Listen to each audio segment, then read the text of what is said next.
ये मैंने ना कोरमा पकाना है तो गोश्त फ्रीज़र से निकाला है, तो ये धुला हुआ नहीं था।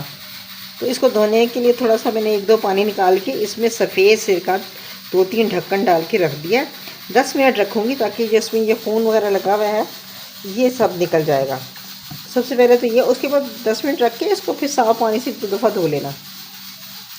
तो सबसे पहला काम यही है कि इसको हमने अच्छी तरह गोश्त को धोना है और उसके बाद हमने जो दूसरा काम करना है वो करनी है प्याज फ्राई। ये गोश्त मैंने धो लिया, निचड़िया भी इसको देखिए ना, रंगत साफ़ हो गई, खून नहीं रहा। ये इतनी इसके लिए मैंने प्याज ली है और तेल गरम करके इसको मैं तो फ्राई करूँगी। ये प्याज काट लिया, इसको हमने ना थोड़ा सा खोल देना। थोड़ा सा मैंने इसको कुछ इस रुख पे काटा है कि प्याज गलती ही नहीं है, तो इस तरह से जल्दी हो जाती है। प्याज गरम करनी है और ये है इलायचियाँ, ये मैं कर सबके ना मुँह खोल लिए और ये तेल गरम हो गया है। अब इसमें ये प्याज डाल देंगे, इसको फ्राई करेंगे। इसको फ्राई करेंगे और ब्राउन होने से पहले इसको हम निकाल लेंगे। जब ये प्याज थोड़ी सी ना इसका रंग बदल जाए, फिर इसमें ये इलायचियाँ डाल देंगे और प्याज जब पीसेंगे तो इलायचियाँ भी पिस जाएंगी। और ये थोड़ी शुरू में डालती ना तो इलायची जल जानी थी, इसलिए थोड़ी देर ठहर के डाला है। जब प्याज इस हद तक ब्राउन हो जाए तो अब हमने ना इसको निचोड़ लेना है तेल को, और इसको इस तरह करके किनारों पे, और हमने प्याज निकाल के इसमें डालना है गोश्त। अब ये इक्का दुक्का प्याज रहेगी इसकी, खैर है, और ये मैंने उतार ली है। और ये जनाब गोश्त है ना, ये निचड़ गया है, पूरा इसका पानी निकल गया, और ये डालना है मैंने इस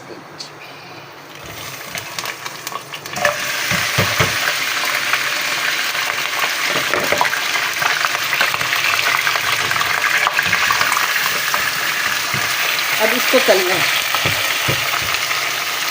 इस गोश्त को तलना है।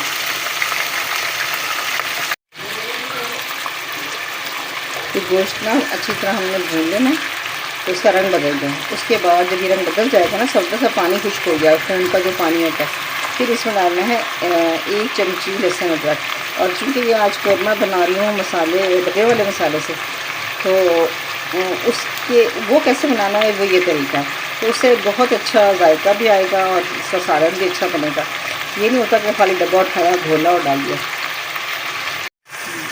जो हम अगर शान का मसाला इस्तेमाल करें तो उसमें लहसुन अदरक डालने की ज़रूरत नहीं होती, लेकिन मैंने मसाला भी थोड़ा इस्तेमाल करना है तो इसके लहसुन अदरक ज़रूर डालेंगे। तो थोड़ा सा 1 चमची पिसा हुआ, तो बस ये इसको हमने, और इसमें लहसुन का अदरक का रेशो ये होता है कि अगर कितना लहसुन होता है ना उसके वज़न के आधा हम अदरक लेते हैं। ये नहीं होता कि बराबर का ले लें, तो इसलिए इस रेशो से लिया कि अगर 2 कलियाँ लहसुन की है तो उससे आधे से भी कम हमने अदरक लेना है, क्योंकि अदरक भारी होता है। तो बस ये अब इसको थोड़ा सा भूनना है और फिर मसाला डालना है, गलाना है। अच्छा, इसमें रेडीमेड मसाला डालना है, तो चूँकि गोश्त कितना किलो गोश्त का होता है ये मसाला, लेकिन कम है तो मैंने उसके हिसाब से ना तो पूरा पैकेट नहीं डालना, बल्कि इसमें से मैंने बचा लेना है। इसको मैं आधे से ज़्यादा डालूँगी।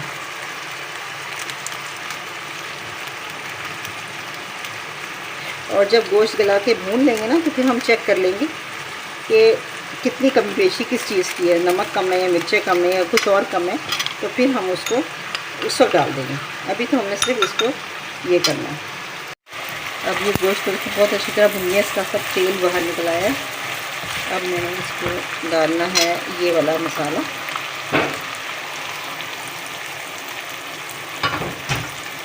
और इसको भूनना है थोड़ी देर, भून के इसको पानी डाल के गलने रख देना। लेकिन इसकी अभी पानी थोड़ा पानी डाल के ना इसकी भुनाई करनी है। ये गोश्त ना अच्छी तरह भुन गया है। अच्छा, अब ये जो प्याज है देखें, ये पूरी ब्राउन नहीं है, कच्ची पक्की है, तो इसके और ये जो बादाम मैंने लिए छिलका उतार के, इनको इकट्ठा पीस के और फिर हमने इस गोश्त में डालना है, साथ ही गला देना है। ये चूँकि देगची में मैंने गलाया है ना, तो मैंने पानी ज़्यादा डाला है। कुकर में करेंगे तो फिर पानी थोड़ा डालेंगे। और ये बीफ का कोरमा है।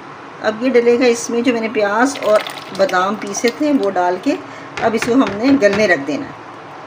जब ये गल जाएगा तब इसकी हमने करनी है दही डाल के भुनाई।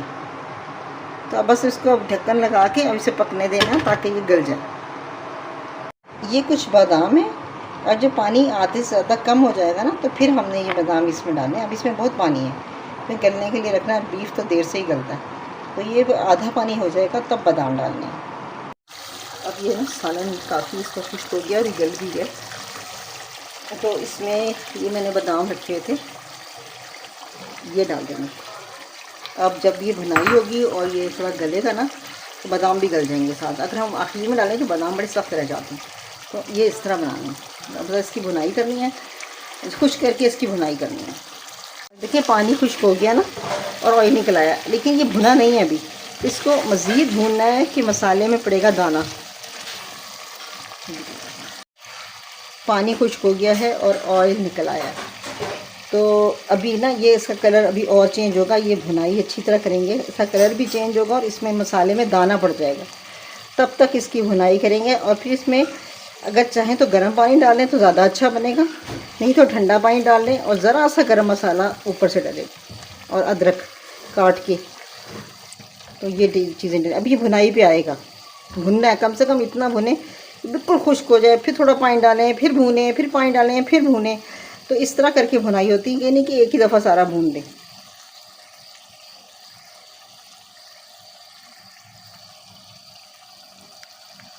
इसको चखा है ना, इसमें मसाले का पैकेट क्योंकि गोश्त पूरा नहीं था तो मैं थोड़ा डाला था, तो इसमें मेरे हिसाब से ना मिर्च भी कम है और नमक भी कम है।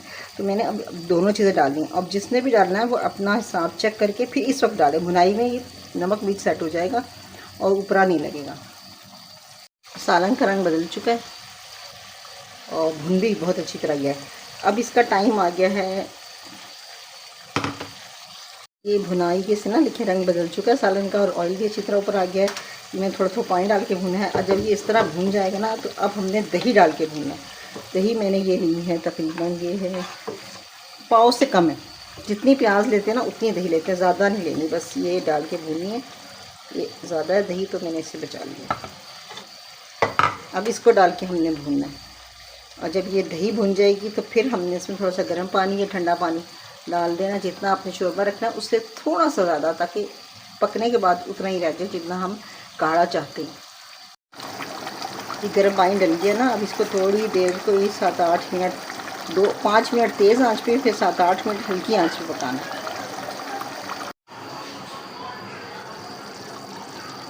अभी हल्की आंच पे पकना है ना। इसमें अगर मैं 1 चम्मच देसी घी डालूँ, बस सारे देसी घी में पकता तो अच्छा होता, लेकिन 1 चम्मच डालेंगे महंगाई की वजह से, सी खुशबू आ जाएगी इसमें।